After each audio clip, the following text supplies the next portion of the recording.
Welcome sa zip9.com. In this video ay magsisimula tayo ng panibagong series. Ang tawag natin sa series na to ay Greatest Common Divisor. No? So, ano ba ibig sabihin ng Greatest Common Divisor? I'm sure ay narinig nyo na yung mga yan, no? Sa pag-aaral natin ng elementary at sa high school, ay napag-aaralan na natin yung, ang Greatest Common Divisor. So, bago natin pag-aralan yung Greatest Common Divisor, pag-aralan muna natin yung ibig sabihin ng divisor, no? So, pag sinabi mong divisor ng isang number, ibig sabihin, pag yung number mo ay dinivide mo with that divisor, dapat wala siyang remainder, no? So, ang number na pinag-uusapan natin dito ay mga integers, no?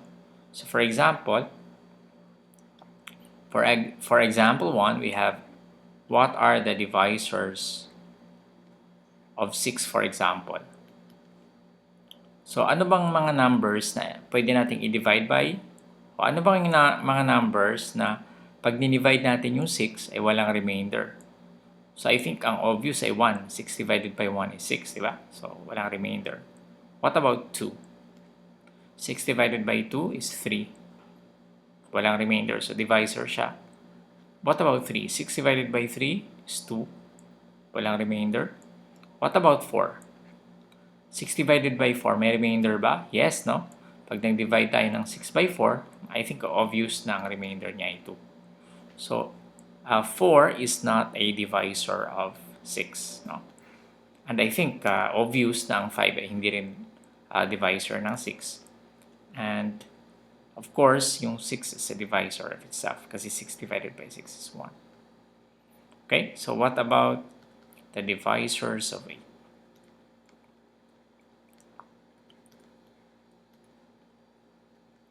Ang 1 by divisor of 8, yes, 8 divided by 1 is 8. Ang 2 by divisor of 8, 8 divided by 2 is 4. What about 3? 8 divided by 3. Okay, may remainder tayo, no? What about 4? 4, 8 divided by 4 is 2. And then 5, 6, 7, I think it's obvious na hindi yun divisors ng 8. At of course, yung 8 is also a divisor of 8 because 8 divided by 8 is 1. So, palaging whole number, no? Pag may remainder, hindi siya divisor. Example 3. Divisors of 12.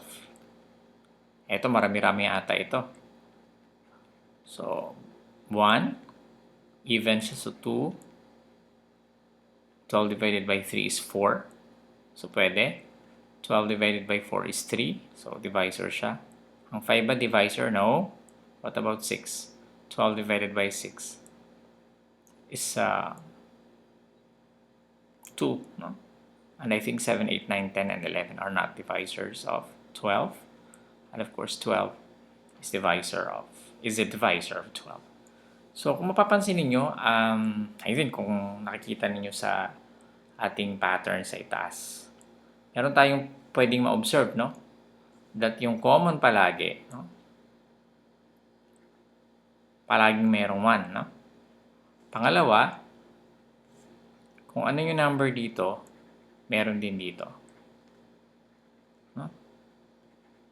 Ano kaya ibig sabihin? So, yung 1 natin, yung observation A natin, 1, observation A natin, ang 1 is always a divisor of any integer. No? Although na puro positive ito, no? Yung nakalagay dito, but 1 is always a divisor of any integer, positive man yan o negative. Kaya nag-ano lang ako sa positive dito dahil ang target ko dito din ay maisama din natin yung mga elementary school students, no? So, positive lang muna ang pag-uusapan natin, positive integers. And yung observation 2 natin is an integer, no? Or any integer is a divisor of itself, no? So, ang 12 is a divisor of 12, 8 is a divisor of 8, 6 is a divisor of 6. No?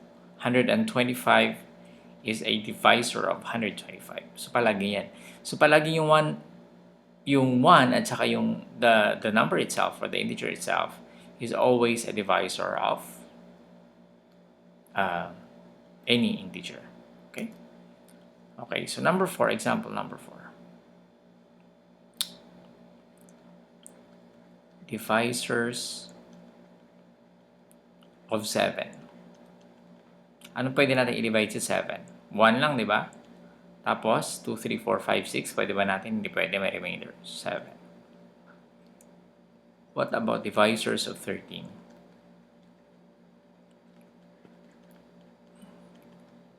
1 at saka 13 din. No? So, yung mga numbers sa 4 and 5, dalawa lang yung divisors niya. Yung A at saka yung B, no? Yung 1 at saka yung itself, no? Ang tawag naman natin sa mga klaseng numbers na ito, ang tawag natin dyan ay prime numbers. Okay? So, pag 1 and itself lang, prime numbers.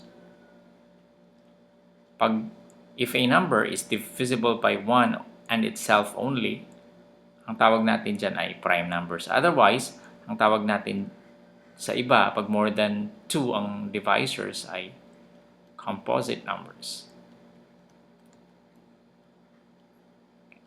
Okay, so yun ang pagkakaiba ng prime and composite numbers. Okay, so aside from divisors, makikita rin natin na yung may mga numbers na may common divisors. For example, yung 6 tsaka yung 8, may mga pareho sila na divisors, no? 1 is a common divisor. 2 is also a common divisor. Pag yung 2 and 3 naman, 1 is number 2 and number 3, which are 8 and 12 respectively. 1 is a common divisor, 2 is a common divisor, 4 is a common divisor. Okay, so ibig sabihin ng common divisor, pareho silang mayroong ganong number, no? May divisors na ganon. So yan yung pag-uusapan natin sa susunod, yung common divisors and greatest common divisors. Okay, so maraming salamat. Hanggang dito na lang yung ating tutorial. Abangan nyo yung part 2 nitong tutorial natin on greatest common divisor. Gusto kayong imbitahan sa ating blog, yung Sipnayan, no? Nandiyan yung mga listahan natin ng videos, and of course, gusto ko kayong i-invite na mag-subscribe sa ating YouTube channel. You can just click the subscribe button below the video. Maraming salamat and see you in the next tutorial.